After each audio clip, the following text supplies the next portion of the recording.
നമസ്കാരം. ഈ ദിവസത്തെ സമഗ്ര വാർത്തകളുമായി വാർത്താമഴി ആരംഭിക്കുന്നു. എല്ലാ പ്രേക്ഷകർക്കും സ്വാഗതം. ഞാൻ പ്രവിത ലക്ഷ്മി. ആദ്യം പോകുന്നത് കാര്യവട്ടത്തേക്കാണ്.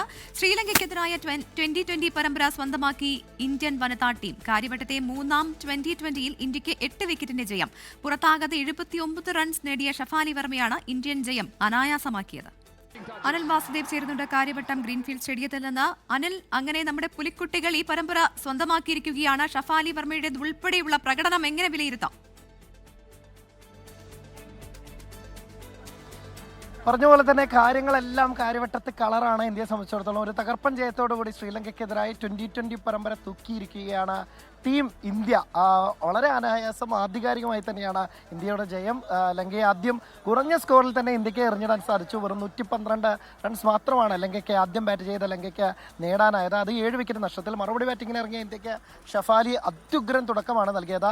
ആ ഒരു മൊമെന്റം അവസാനം വരെ കൊണ്ടുപോകാനും ഷഫാലിക്ക് സാധിച്ചു. അതോടുകൂടി ഇന്ത്യൻ ജയം എളുപ്പമായി എന്ന് തന്നെ പറയാം. പക്ഷേ സ്മൃതി മന്ദാനയും ഒപ്പം തന്നെ ജമീമ റോഡ്രിക്സിനും വലിയ സ്കോർ കണ്ടെത്താൻ സാധിച്ചില്ലെങ്കിൽ പോലും ഇന്ത്യൻ ക്യാപ്റ്റൻ ഹർമൻപ്രീത് കൗർ ഒരു വശത്ത് ഉറച്ചു നിന്നോടെ ഷഫാലിക്ക് ഒന്നുകൂടി കാര്യങ്ങൾ എളുപ്പമായി. എങ്ങനെയുണ്ടായിരുന്നു മത്സരം? എങ്ങനെയുണ്ടായിരുന്നു മത്സരം? എന്തായാലും നല്ലൊരു കളിയായിരുന്നു.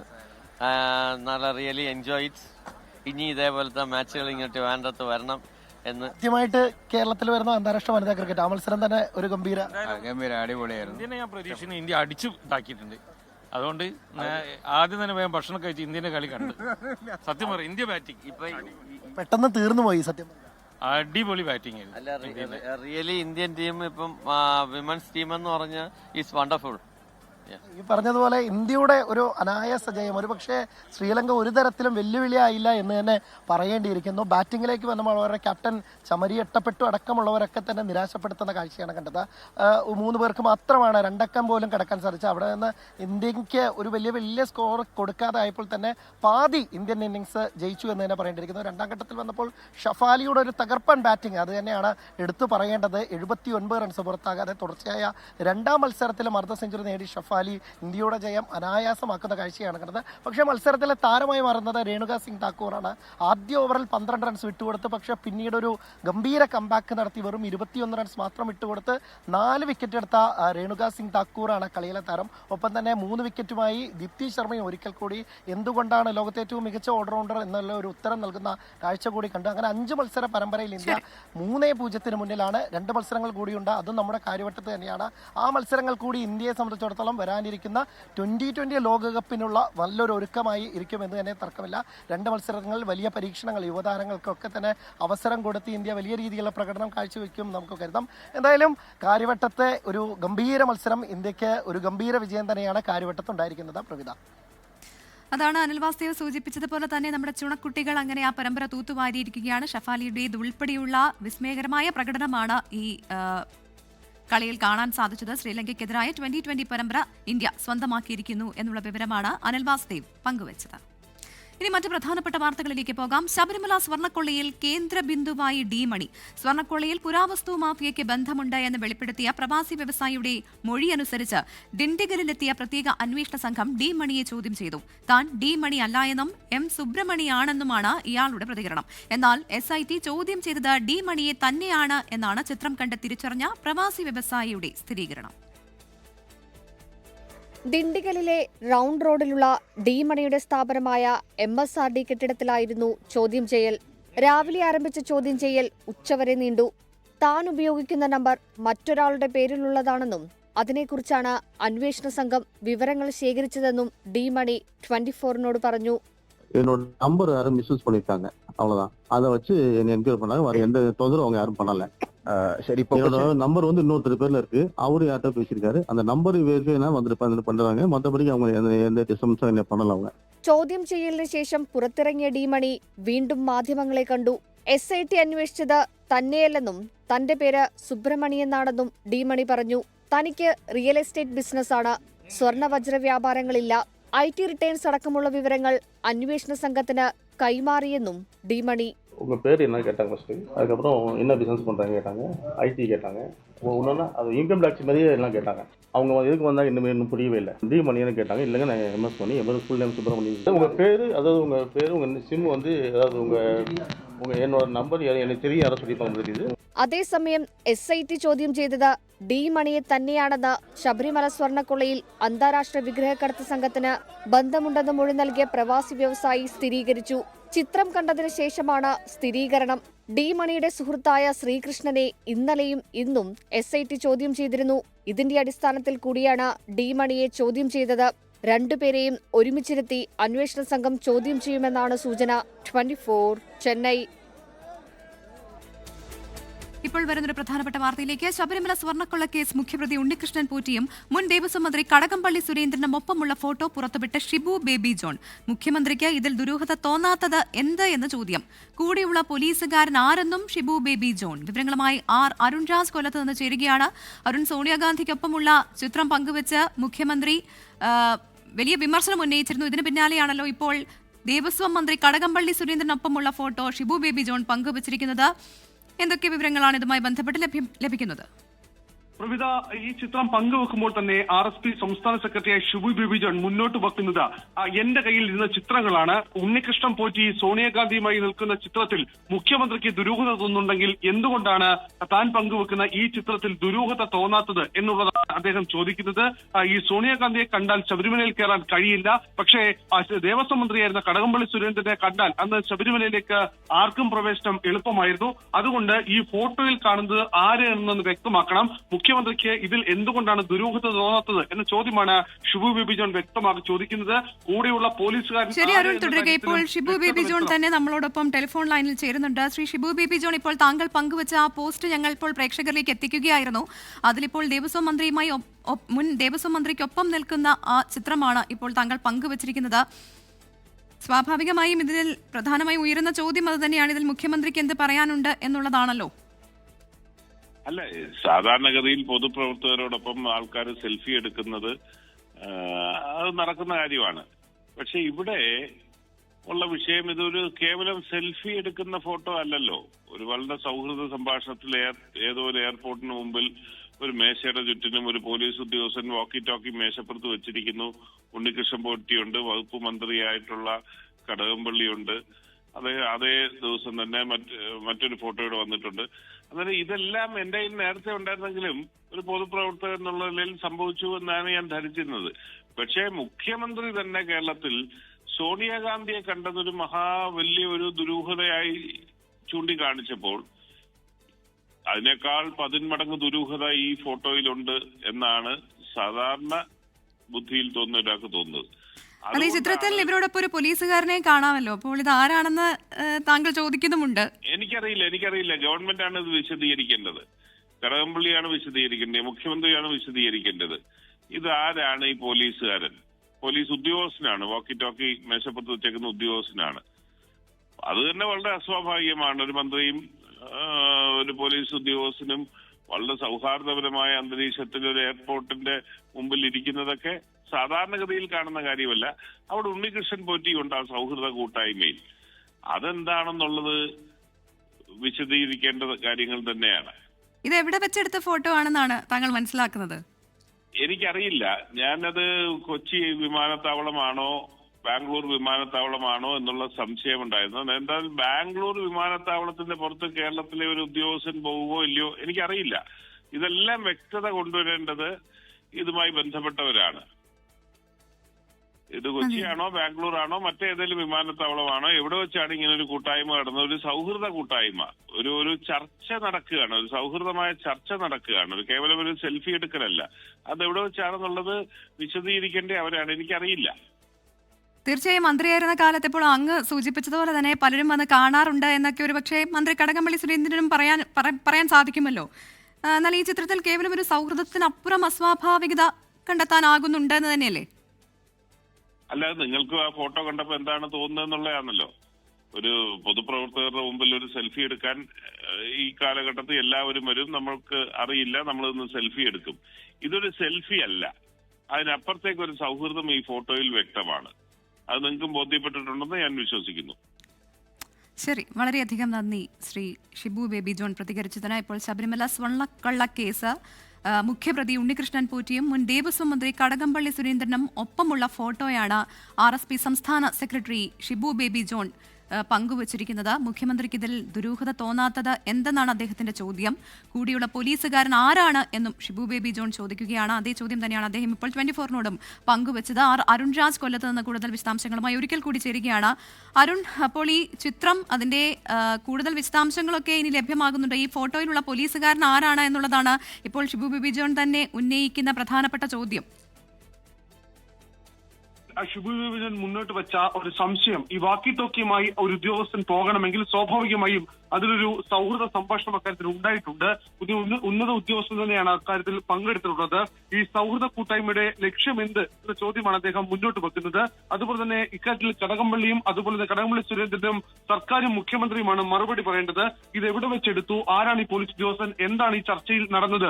സ്വാഭാവികമായി അതൊരു സെൽഫി അല്ല, അതൊരു കൂട്ടായിരുന്ന ചർച്ചയുടെ ഭാഗമായി എടുത്ത ഫോട്ടോയാണ്. ആ ഫോട്ടോ സ്വാഭാവികമായും നാളെ മുതൽ ഈ ശബരിമല കേസുമായി ബന്ധപ്പെട്ട് വലിയ വിവാദങ്ങൾക്ക് തിരികൊളുത്താൻ പോവുകയാണെന്ന കാര്യത്തിൽ യാതൊരു സംശയവുമില്ല. വലിയ ആരോപണ പ്രത്യാരോപണങ്ങൾ ഇതിനോടകം തന്നെ കടകംപള്ളി സുരേന്ദ്രനെതിരെ ഉയർന്നു വന്നതാണ്. സ്വാഭാവികമായും ഇക്കാര്യത്തിൽ കൂടി ഇനി കടകംപള്ളി മറുപടി പറയേണ്ടി വരും. ഈ ചിത്രങ്ങൾ കൂടി പുറത്തു വന്ന സാഹചര്യത്തിൽ ഇതിലെ പ്രസക്തി, ഈ ചോദ്യത്തിന് ഷിബു ബേബി ജോൺ ചോദിച്ച ചോദ്യത്തിന്റെ പ്രസക്തി വർദ്ധിക്കുകയും ചെയ്യുന്നുണ്ട്. ശരി, അതാണ് അരുൺ രാജാണ് ഈ വാർത്തയുടെ വിശദാംശങ്ങൾ പങ്കുവച്ചത്. ഇപ്പോൾ ആ ചിത്രമാണ് പ്രേക്ഷകർ കാണുന്നത്. അതിൽ വ്യക്തമായി തന്നെ കാണാം ശബരിമല സ്വർണ്ണക്കൊൾ കേസ് മുഖ്യപ്രതി ഉണ്ണികൃഷ്ണൻ പോറ്റിയും ഒപ്പം മുൻ ദേവസ്വം മന്ത്രി കടകംപള്ളി സുരേന്ദ്രനും ഒരുമിച്ചുള്ള ഫോട്ടോയാണ് ഇപ്പോൾ RSP സംസ്ഥാന സെക്രട്ടറി ഷിബു ബേബി ജോൺ പങ്കുവച്ചിരിക്കുന്നത്. സോണിയാഗാന്ധിയോടൊപ്പമുള്ള ചിത്രം കണ്ടതിനു ശേഷം മുഖ്യമന്ത്രി വലിയ വിമർശനമാണ് കോൺഗ്രസിനെതിരെ ഉന്നയിച്ചത്. ഈ സാഹചര്യത്തിൽ കൂടിയാണ് ഇപ്പോൾ ഇത്തരത്തിലൊരു ഫോട്ടോ ഷിബു ബേബി ജോൺ പങ്കുവച്ചിരിക്കുന്നത്. വാർത്താമഴയിലേക്ക് വീണ്ടും. സംസ്ഥാനത്ത് തദ്ദേശ സ്ഥാപനങ്ങളിൽ പുതിയ ഭരണസമിതി ചുമതലയേറ്റു. തിരുവനന്തപുരം കോർപ്പറേഷനിൽ BV രാജേഷാണ് മേയർ. ഡെപ്യൂട്ടി മേയറായി GS ആശാനാഥും ചുമതലയേറ്റു. കേരളത്തിൽ BJPയുടെ ആദ്യ മേയറാണ് VV രാജേഷ്. സത്യപ്രതിജ്ഞാ ചടങ്ങ് BJP പ്രവർത്തകർ ആഘോഷമാക്കി. എന്നാൽ ചടങ്ങ് പൂർത്തിയാകും മുൻപ് R ശ്രീലേഖ മടങ്ങി. VV രാജേഷും ആശാനാഥും R ശ്രീലേഖയെ പിന്നീട് വീട്ടിലെത്തിക്കണ്ടു.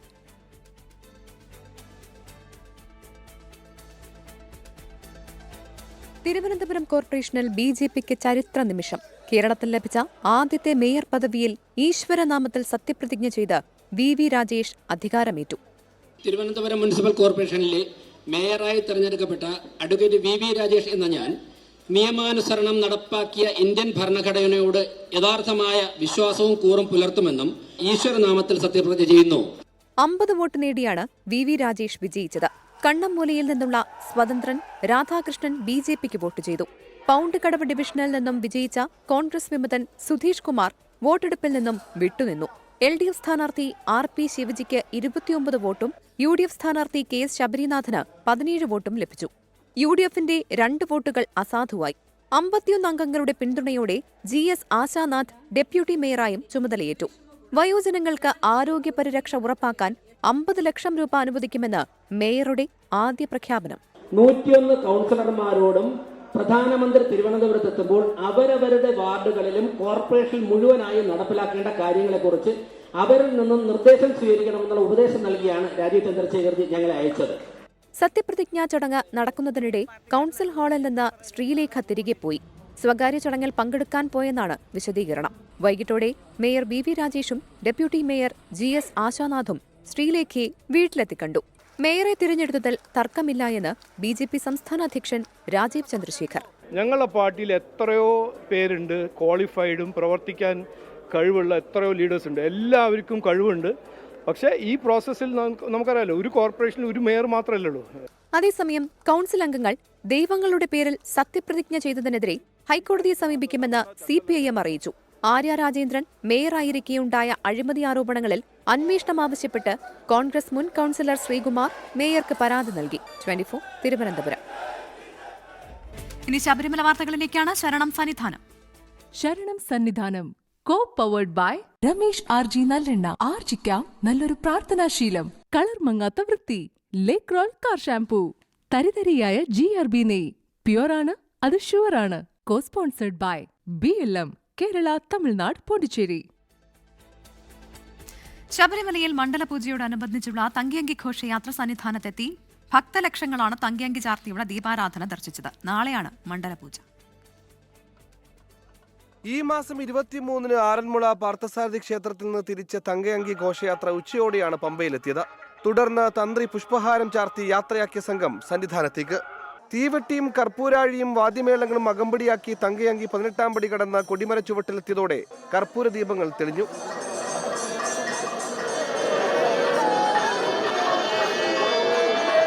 കൊടിമരച്ചുവട്ടിൽ ദേവസ്വം ബോർഡ് പ്രസിഡന്റ് കെ ജയകുമാറിന്റെ നേതൃത്വത്തിൽ തങ്കയങ്കി പേടകം സ്വീകരിച്ചു. തുടർന്ന് സോപാനത്തിൽ തന്ത്രിയും മേൽശാന്തിയും ചേർന്ന് ഏറ്റുവാങ്ങി ശ്രീകോവിലെത്തിച്ചു. ശേഷം ദീപാരാധന.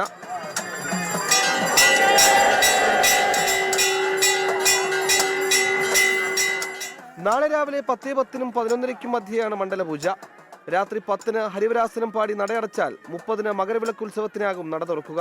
ജനുവരി 14-നാണ് മകരവിളക്ക്. ശരണമയമായ സായം സന്ധ്യയിൽ തങ്കയങ്കി വിഭൂഷിതനായ അയ്യപ്പസ്വാമിയെ ദർശിച്ച ഭക്തലക്ഷങ്ങൾ സായുജ്യമടയുന്നു. ഇനി മണ്ഡലപൂജയ്ക്കായുള്ള കാത്തിരിപ്പ്. സന്നിധാനത്തു നിന്നും ക്യാമറമാൻ VS മനീഷിനൊപ്പം സുജിത് സുരേന്ദ്രൻ, 24.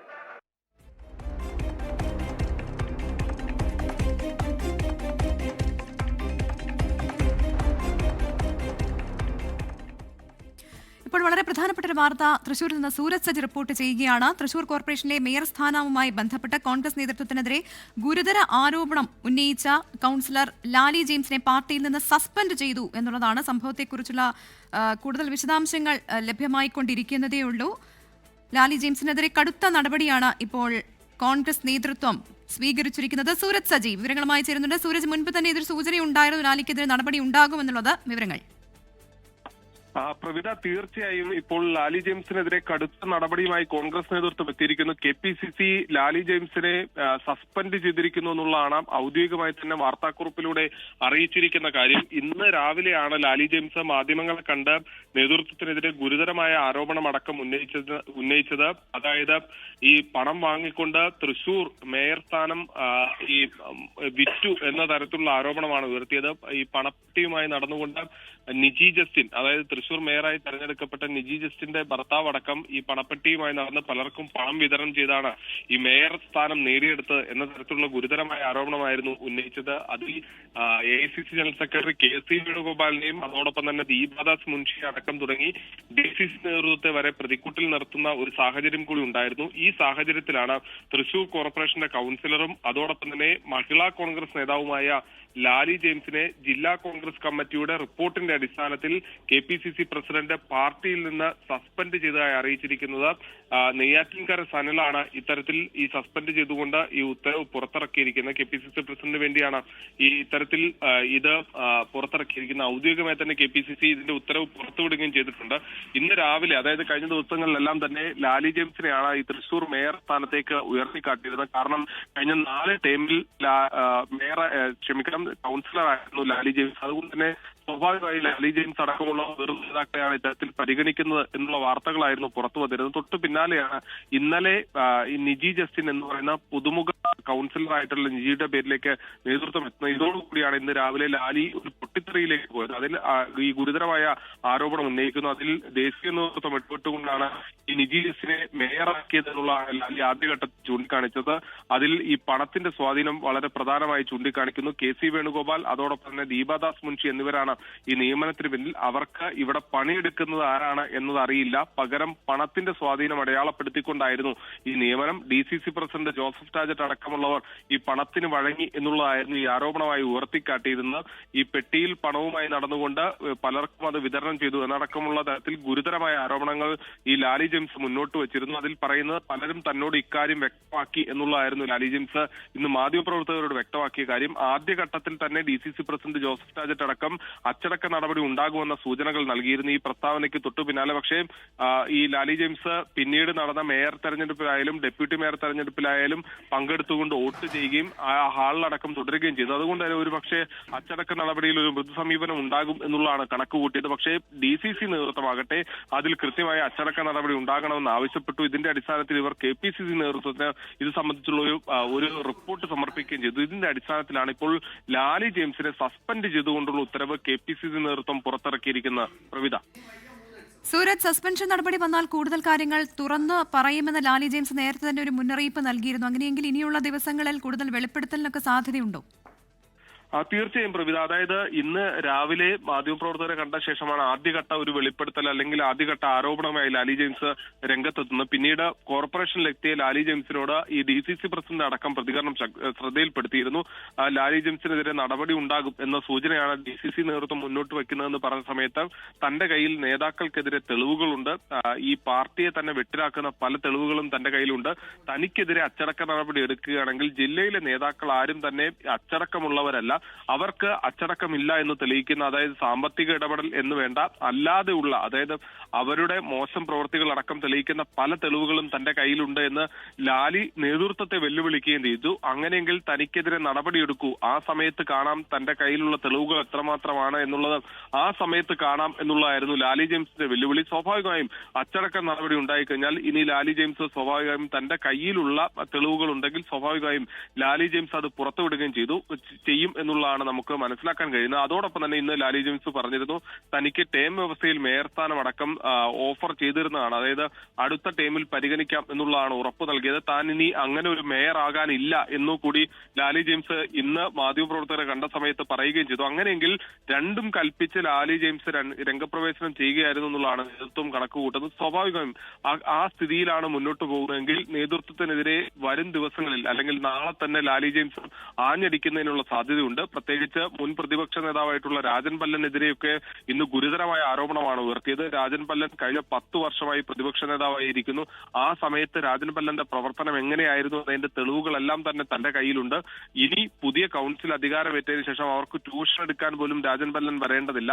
രാജൻ പല്ലന്റെ പ്രവർത്തനം എന്താണ് എന്നുള്ളതിനെ സംബന്ധിക്കുന്ന തെളിവുകൾ തന്റെ കയ്യിലുണ്ട്. അത്തരം തെളിവുകൾ സമയം വന്നാൽ, അതായത് തനിക്കെതിരെ ഒരു നടപടി ഉണ്ടായാൽ ആ സമയത്ത് പുറത്തുവിടും എന്നുള്ളതായിരുന്നു ലാലി ജെയിംസിന്റെ വെല്ലുവിളി. അത് രാജൻ പല്ലനെതിരെ മാത്രമല്ല, DCC പ്രസിഡന്റ് ജോസഫ് ടാജറ്റ് ആകട്ടെ മറ്റ് െതിരെ പോലും തന്റെ കയ്യിൽ പല തെളിവുകളും പുറത്തുണ്ട്. അവർ ആരും തന്നെ സംഘടനയ്ക്ക് കീഴ്പ്പെട്ടു പോകുന്ന ആളുകളല്ല, സംഘടനയുടെ മര്യാദകൾ പാലിച്ച് മുന്നോട്ട് പോകുന്ന ആളുകളല്ല. അത്തരം തെളിവുകൾ താൻ പുറത്തുവിടും തനിക്കെതിരെ അച്ചടക്ക നടപടി ഉണ്ടായാൽ എന്നുള്ളതായിരുന്നു ലാലി ജെയിംസിന്റെ വെല്ലുവിളി. സ്വാഭാവികമായും ഒരു അച്ചടക്ക നടപടിയിലേക്ക് പോയിരിക്കുന്നു, സസ്പെൻഡ് ചെയ്തിരിക്കുന്നു. ഈ പാർട്ടിയിൽ നിന്ന് സസ്പെൻഡ് ചെയ്യുന്ന ലാലി ഒരു പക്ഷേ കണക്ക് കൂട്ടിയെന്ന് നമുക്ക് പറയാൻ കഴിയില്ല. കാരണം അവർ അവരുടെ വിഷമം പങ്കുവെക്കുന്നു. മറുസ്ഥാനത്ത് കൊച്ചിയിലടക്കം വലിയ പ്രശ്നങ്ങൾ ഉണ്ടായ സമയത്ത് അവിടെ ഒരു അച്ചടക്ക നടപടിയിലേക്ക് പോയിട്ടില്ല. അതേ സ്ഥാനത്ത് അത്തരത്തിൽ സംസാരിച്ച ലാലിക്കെതിരെ ഒരു നടപടി ഉണ്ടാകുമ്പോൾ സ്വാഭാവികമായും അത് വൈകാരികമായി തന്നെ ലാലി ജെയിംസ് എടുക്കും എന്നുള്ളത് തന്നെയാണ് നമുക്ക് അടുത്ത വൃത്തങ്ങളുമായി സംസാരിക്കുമ്പോൾ മനസ്സിലാക്കാൻ കഴിയുന്നത്.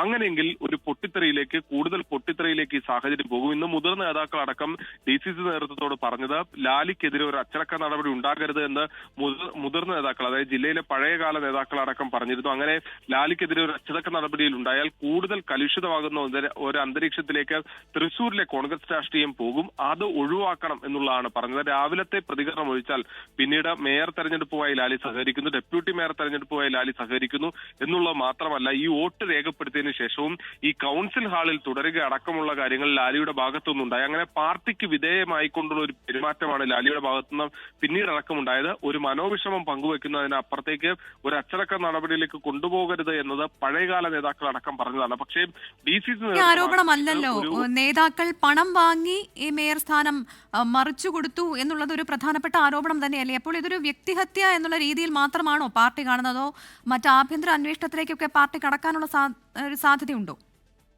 പ്രവിധ, അത് തന്നെയാണ്. അതായത് ഈ പണം വാങ്ങി മേയർ സ്ഥാനം വിറ്റു എന്ന തരത്തിലുള്ള ആരോപണം, അതായത് പണം വാങ്ങിക്കൊണ്ടാണ് ഈ മേയർ സ്ഥാനത്തേക്ക് നിജി ജസ്റ്റിനെ കൊണ്ടുവന്നതെന്ന ഗുരുതര ആരോപണമാണ് പാർട്ടിയെ സംബന്ധിച്ച് വലിയ അവരുടെ പ്രതിച്ഛായക്ക് പോലും മങ്ങലേൽപ്പിക്കുന്ന തരത്തിലേക്ക് കാര്യങ്ങൾ കൊണ്ടുചെന്ന് എത്തിച്ചിരിക്കുന്നത്. അത് തന്നെയാണ് ഇത്തരമൊരു അച്ചടക്ക നടപടിയിലേക്ക് പോകാൻ DCC നേതൃത്വത്തെ പോലും പ്രേരിപ്പിച്ചിരിക്കുന്നത്. അവർ ഒരു KPCC നേതൃത്വത്തിന് മേളിലും സമ്മർദ്ദം ചെലുത്തിയിരിക്കുന്നു എന്നുള്ളതാണ് നമുക്ക് ഇപ്പോൾ ലഭിക്കുന്ന വിവരം. അതായത് DCC ഓഫീസ് സാധാരണഗതിയിൽ ഒരു 7 മണി 8 മണിയോടുകൂടി അടച്ചു പോകേണ്ട DCC ഓഫീസ് അത് ഇപ്പോഴും തുറന്നിരിക്കുന്നു. അതായത് ഈ ഒരു അച്ചടക്ക നടപടി KPCCയിൽ നിന്ന് വരുന്നു എന്ന് കണക്ക് കൂട്ടിക്കൊണ്ട് DCCയിലെ ജീവനക്കാരോടക്കം ഇവിടെ തുടരാൻ പറഞ്ഞു എന്ന് വേണം നമ്മൾ കണക്ക് കൂട്ടാൻ. അങ്ങനെയെങ്കിൽ അതായത് ഈ DCC നേതൃത്വം ചോദിച്ചു വാങ്ങിയ ഒരു അച്ചടക്ക നടപടി എന്ന് കണക്ക് കൂട്ടേണ്ടിയിരിക്കുന്നു. കാരണം ഈ പണം വാങ്ങിയത് DCC നേതൃത്വമാണ് എന്ന തരത്തിലുള്ള പരാമർശങ്ങളാണ്, ആരോപണങ്ങളാണ് ഈ ലാലി ജെയിംസിന്റെ ഭാഗത്തു നിന്നുണ്ടായത്. അതുകൊണ്ടാണ് ഇത്തരത്തിൽ ഈ രാത്രി വൈകി ഒരു അച്ചടക്ക നടപടിയിലേക്ക് പോയിരിക്കുന്നത്. അതായത് ഇന്ന് രാവിലെയാണ് ലാലി ജെയിംസ് ഇത്തരത്തിൽ ഈ പെട്ടിയുമായി ചെന്ന് പല ആളുകളെയും കണ്ട് പലർക്കും പണം വിതരണം ചെയ്തുവെന്ന് തനിക്ക് പലരും തന്നോട് പറഞ്ഞു എന്ന തരത്തിൽ ഗുരുതരമായ ആരോപണം ലാലി ജെയിംസ് മുന്നോട്ട് വെക്കുന്നത്. ആ ആരോപണം കോൺഗ്രസിന് വല്ലാതെ പിടിച്ചുലച്ചു എന്ന് മാത്രമല്ല, ഒരു ആലപ്പുഴ സ്വദേശിയായിട്ടുള്ള പൊതുപ്രവർത്തകനടക്കം ഈ വിഷയത്തിൽ വിജിലൻസ് അന്വേഷണം ആവശ്യപ്പെട്ടുകൊണ്ട് ഇന്ന് രാവിലെ 11 മണിയോട് വിജിലൻസിന് ഒരു പരാതി നൽകുന്നു. മുഖ്യമന്ത്രിക്കടക്കം പരാതി നൽകുകയും ചെയ്തു. കോൺഗ്രസിന്റെ പ്രതിച്ഛായയെ തന്നെ ബാധിക്കുന്ന തരത്തിലേക്ക് ഈ ആരോപണം മാറുകയും ചെയ്തു. അതുകൊണ്ടാണ് ദ്രുതഗതിയിൽ ഒരു നടപടി വേണമെന്ന് ആവശ്യപ്പെട്ടുകൊണ്ട് DCC നേതൃത്വം ഒരു റിപ്പോർട്ട് KPCCക്ക് സമർപ്പിക്കുന്നത്. അതിന്റെ അടിസ്ഥാനത്തിലാണ് പ്രാഥമിക നടപടി എന്ന നിലയിൽ ഇപ്പോൾ ലാലി ജെയിംസിനെ സസ്പെൻഡ് ചെയ്തിരിക്കുന്നത്. അത് ഒരു വൈകാരിക വിഷയമായി തന്നെ DCC നേതൃത്വം എടുക്കുന്നു. ലാലി ജെയിംസ് ആകട്ടെ പറയുന്നത് തനിക്കെതിരെ അച്ചടക്ക നടപടി എടുക്കേണ്ട ഒരു സാഹചര്യം നിലവില്ല. താൻ പറഞ്ഞത് മെറിറ്റ് അടിസ്ഥാനപ്പെടുത്തിക്കൊണ്ടാണ്. അത് താൻ മാത്രമല്ല, താൻ അല്ലെങ്കിൽ മറ്റ് സീനിയർ ആയിട്ടുള്ള ആളുകൾക്ക് ഈ മേയർ സ്ഥാനത്തേക്ക് അവരെ പരിഗണിക്കണം എന്നുള്ളതാണ് പറയുന്നത്. ഒരു തരത്തിലും കോർപ്പറേഷനെ കുറിച്ച് പരിചയമില്ലാത്ത അല്ലെങ്കിൽ ഒരു ഫയൽ കൈകാര്യം ചെയ്തു പോലും പരിചയമില്ലാത്ത നിജി ജസ്റ്റിനെ മേയറാക്കി കൊണ്ടുവരുന്നതിലുള്ള ഒരു അനൗചിത്യമാണ് താൻ ചൂണ്ടിക്കാണിച്ചതെന്ന് ലാലി ജെയിംസ് പറയുന്നുണ്ട്. പക്ഷെ പാർട്ടി തീരുമാനമാണ്. ആ പാർട്ടി തീരുമാനത്തിന് താൻ വഴങ്ങുന്നു. അതിന്റെ അടിസ്ഥാനത്തിൽ അവിടെ എത്തി മേയർ ആരാണ് എന്ന് നോക്കാതെ താൻ വോട്ട് ചെയ്യുമെന്ന് ലാലി ജെയിംസ് വ്യക്തമാക്കിയതാണ്. അതിന്റെ അടിസ്ഥാനത്തിൽ വോട്ട് ചെയ്യുകയും അതിനുശേഷവും ഈ കൗൺസിൽ ഹാളിലടക്കം തുടർന്ന് ഇവർക്ക് ആശംസ അർപ്പിക്കുന്ന സമയത്തെല്ലാം തന്നെ അവിടെ തുടരുകയും ചെയ്തു. ഇന്ന് നമ്മൾ തിരുവനന്തപുരം കോർപ്പറേഷനിൽ അടക്കം കണ്ടതാണ്. പലപ്പോഴും ഈ എതിർസ്വരം ഉയർത്തിയ ആളുകളെല്ലാവരും അവിടെ നിന്ന് ഇറങ്ങിപ്പോകുന്നു. കൊച്ചിയിലാകട്ടെ ഒക്കെ സമാന സാഹചര്യമായിരുന്നു. പക്ഷെ തൃശ്ശൂരിൽ ഈ ലാലി ജെയിംസ് കൗൺസിൽ ഹാളിൽ തുടർന്ന് തന്റെ പിന്തുണ പാർട്ടി എന്ന നിലയ്ക്ക് പിന്തുണ പ്രഖ്യാപിക്കുന്ന ഒരു സാഹചര്യമായിരുന്നു ഉണ്ടായിരുന്നത്. അതുകൊണ്ട് തന്നെ ഒരു അച്ചടക്ക നടപടിയിലേക്ക് പോയി ഈ ഒരു കലുഷിതമായ അന്തരീക്ഷത്തിലേക്ക് കാര്യങ്ങൾ കൊണ്ടുപോകരുത് എന്നത് പഴയകാല നേതാക്കൾക്ക് അടക്കം നിർദ്ദേശം നൽകിയതാണ്. പക്ഷേ DCC നേതൃത്വമാകട്ടെ തങ്ങളെ ഈ പണത്തിന്റെ പേരിൽ പ്രതിക്കൂട്ടിൽ നിർത്തുന്ന ഒരു സാഹചര്യമാണ്. അതുകൊണ്ട് തന്നെ അച്ചടക്ക നടപടി ഉണ്ടാകണം എന്ന് DCC നേതൃത്വം ആവശ്യപ്പെട്ടു. അതിന്റെ അടിസ്ഥാനത്തിലാണ് ഇപ്പോൾ ലാലി ജെയിംസിനെ പോലെ മുതിർന്ന നേതാവിനെതിരെ ഇപ്പോൾ അച്ചടക്ക നടപടി ഉണ്ടായിരിക്കുന്ന. കഴിഞ്ഞ 20 കൊല്ലമായി തൃശൂർ കോർപ്പറേഷനിൽ കൗൺസിലറായിരിക്കുന്ന ലാലി ജെയിംസിനെതിരെയാണ് ഇപ്പോൾ നടപടിയിലേക്ക് കോൺഗ്രസ് പോയിരിക്കുന്ന പ്രവിധ. ശരി, വ്യക്തമാണ്. സൂരജ് സജിയാണ് വാർത്തയുടെ വിശദാംശങ്ങൾ നൽകിക്കൊണ്ടിരുന്നത്. അങ്ങനെ തൃശൂരിലെ കോൺഗ്രസ് കൗൺസിലറായ ലാലി ജെയിംസിനെതിരെ കടുത്ത നടപടിക്കൊരുങ്ങിയിരിക്കുകയാണ് ഇപ്പോൾ പാർട്ടി. അവരെ സസ്പെൻഡ് ചെയ്തിരിക്കുന്നു. ഈ പ്രശ്നവുമായി ബന്ധപ്പെട്ട്, ഈ വിവാദവുമായി ബന്ധപ്പെട്ട് ലാലി ജെയിംസ് ഇന്ന് നടത്തിയ പ്രസ്താവന, ഇതുമായി ബന്ധപ്പെട്ട പ്രതികരണം നമുക്ക് ഒരിക്കൽ കൂടി കേൾക്കാം. എനിക്ക് വിശ്വസിക്കാവുന്ന പല കേന്ദ്രങ്ങളിൽ നിന്നും എന്നെ വിളിച്ചറിയിച്ചതാണ് പൈസയുടെ ഇടപാട് നടക്കുന്നു, ആർക്കൊക്കെ കൊടുക്കണ്ടേ, എവിടേക്കാണ് കൊടുക്കണ്ടേ എന്നുള്ളത് ഭർത്താവ് തന്നെ പല ആളുകളോടും ചോദിക്കുന്നു എന്നുള്ള വാർത്ത അപ്പം എന്നെ അറിയിച്ചിരുന്നു ആളുകൾ. ചില കേന്ദ്രങ്ങളിൽ അവർ പോയിട്ട് ചോദിക്കുകയാണ് ആർക്കാണ്, എത്ര പേർക്ക് കൊടുക്കണം, ആർക്കൊക്കെ കൊടുക്കണം എന്നുള്ള കണക്കെടുപ്പ് നടത്തിയ വ്യക്തികൾ തന്നെ എന്നെ വിളിച്ചറിയിക്കുകയാണ്, ഞങ്ങളോടാണ് ചോദിച്ചത് ആർക്കൊക്കെ കൊടുക്കണ്ടേ എന്നുള്ളതെന്നൊക്കെ പറയുന്നു. അപ്പം അതിനർത്ഥം പണം കൊടുത്തിട്ടുണ്ട് എന്നുള്ളതാണല്ലോ. അതിനിപ്പോൾ ഏത് നടപടിയാണെങ്കിലും ഇനിയിപ്പോൾ പാർട്ടി അംഗത്വത്തിൽ നിന്ന് വിടുകയാണെങ്കിലും വിട്ടോട്ടെ, ഞാൻ ജനങ്ങളുടെ കൂടെയുണ്ട്. എന്നെ ജനങ്ങളാണ് തിരഞ്ഞെടുത്തിട്ടുള്ളത്. നമ്മുടെ തൃശ്ശൂരിലെ, നമ്മുടെ ലാലൂരിലെ ജനങ്ങൾ എന്നെ പ്രതീക്ഷിച്ച്, എന്നെ വിശ്വസിച്ച് വിജയിപ്പിച്ചയച്ചിട്ട് ഞാൻ രാജിവെക്കുന്നത് അവരുള്ള നീതികേടായിരിക്കും. തൃശൂർ കോർപ്പറേഷനിലെ മേയർ സ്ഥാനവുമായി ബന്ധപ്പെട്ടുള്ള വിവാദ പരാമർശത്തിലാണ് ഇപ്പോൾ ലാലി ജെയിംസിനെതിരെ നേതൃത്വം നടപടി സ്വീകരിച്ചിരിക്കുന്നത്. ലാലിയെ പാർട്ടിയിൽ നിന്ന് സസ്പെൻഡ് ചെയ്തിരിക്കുകയാണ്. ഇതുമായി ബന്ധപ്പെട്ടുള്ള വാർത്തയുടെ വിശദാംശങ്ങളാണ് ഇപ്പോൾ സൂരജ് സജി നൽകിയത്. ഇതോടെ വാർത്താമഴ പൂർത്തിയാകുന്നു. Good night.